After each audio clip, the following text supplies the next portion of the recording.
Hey everybody, James Campbell, PPG Telesales. I'm coming to you today to answer a question I get from a lot of new agents. I always get the question, how on earth can I close a husband and wife over the phone? Well, today we're going to start a three-part series to answer just that question.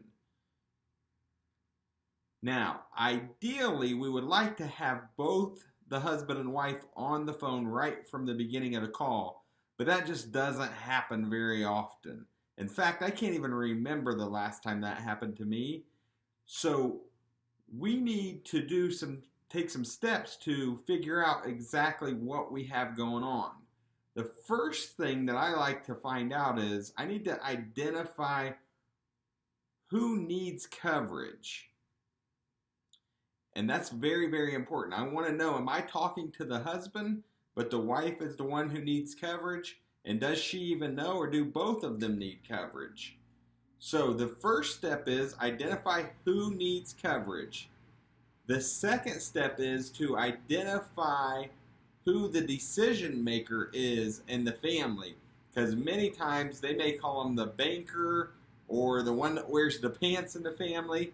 But most relationships, one person is more dominant and they'll be the one to make the final decision. We need to make sure that they are aware of what we're talking about and make sure that they're on the same page about them getting coverage. Now, a lot of the times we're going to find out people are married in the warm-up section. So at that point, we're going to take some strategic steps to find out information about the spouse.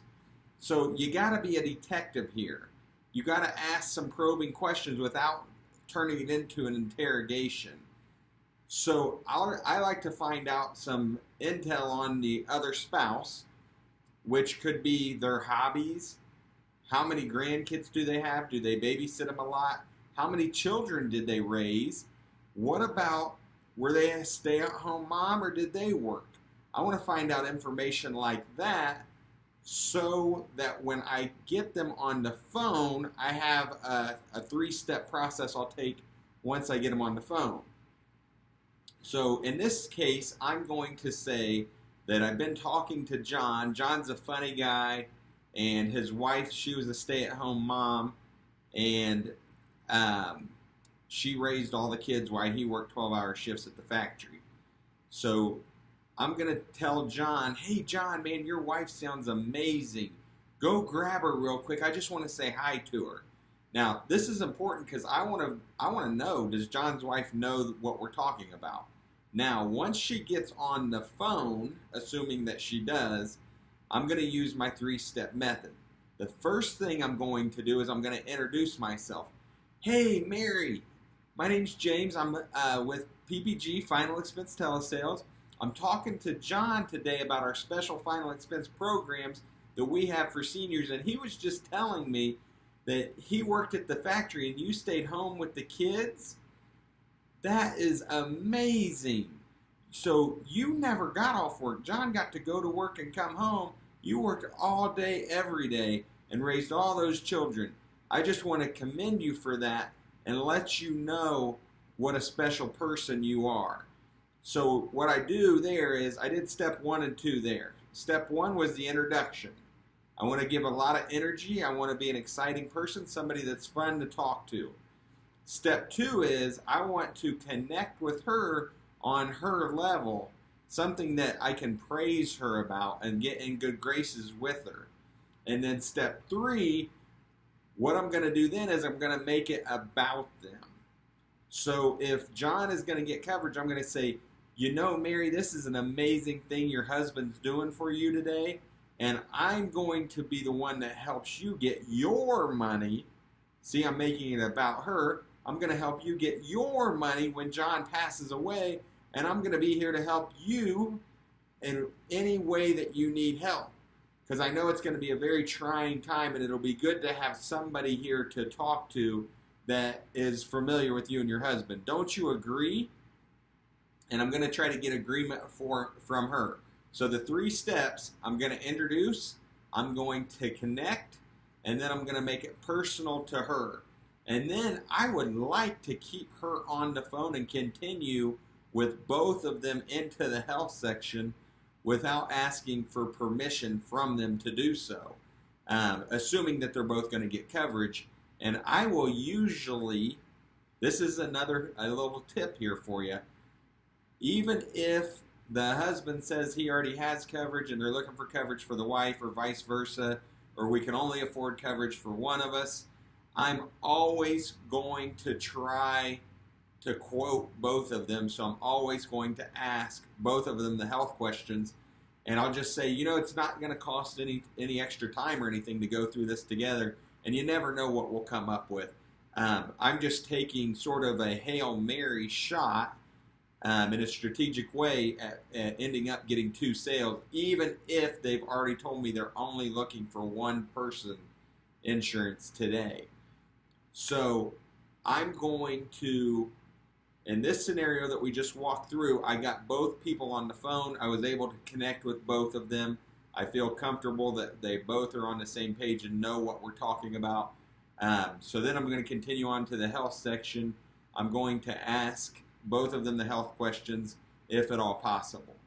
Now, let's say that you get a guy that calls in and the wife does not want to get on the phone, but it's obvious to you that they both know what we're talking about here. So I'm going to say, John, you know what? I got some health questions that I'm going to run through with you.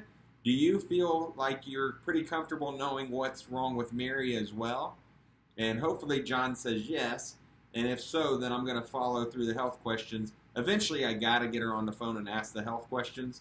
But I don't want to have a fight right now and upset the wife if she's busy watching a TV show or whatever's keeping her from getting on the phone. So I'll go through the health questions with John, and then I'll tell John, hey, John, go grab your prescriptions. And unless you know how to spell them all, go grab your prescriptions. And I'll be right here. Just go grab those for me. I just need to verify what prescriptions you're on.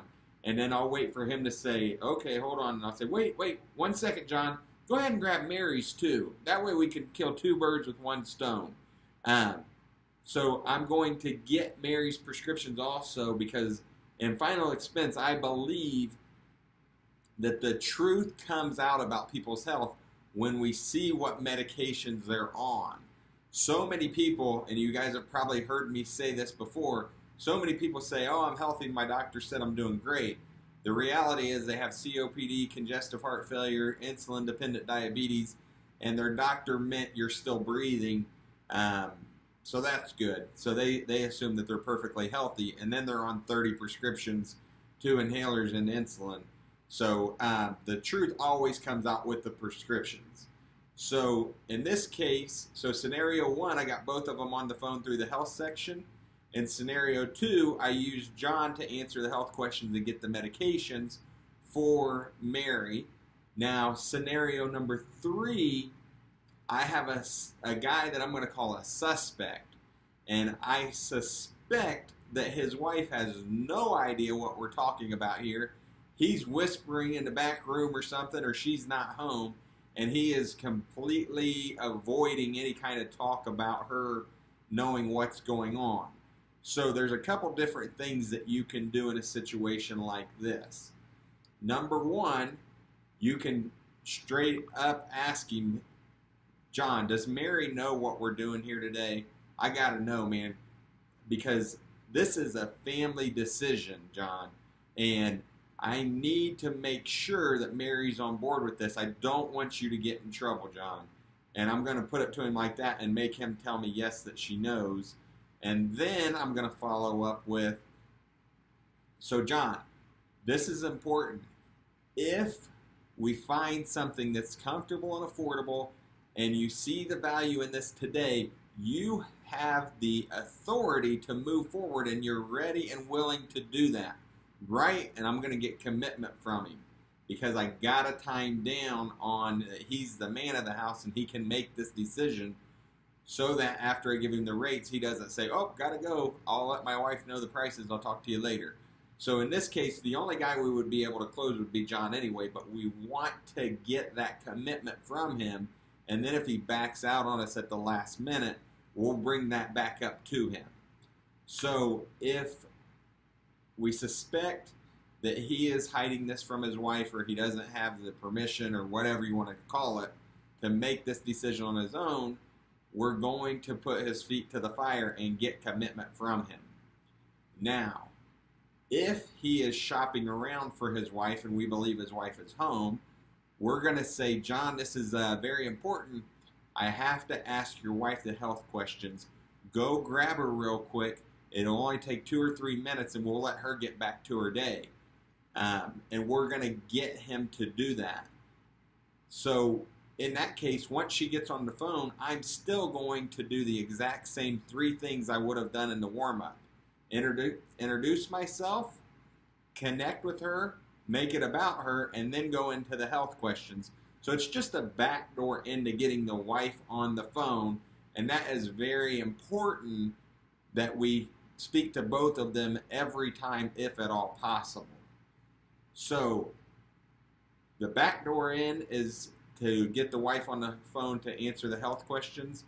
If we're comfortable that she knows what's going on, we can allow the husband to answer the health questions to the point where we get to actually they're picking out plans, and then we do have to legally ask her the health questions before filling out her application. But I will not tell them that at this time. I will let them believe that we're going to go through the whole process. He's going to handle everything, because I just don't want to create necessary confrontation too early in the call.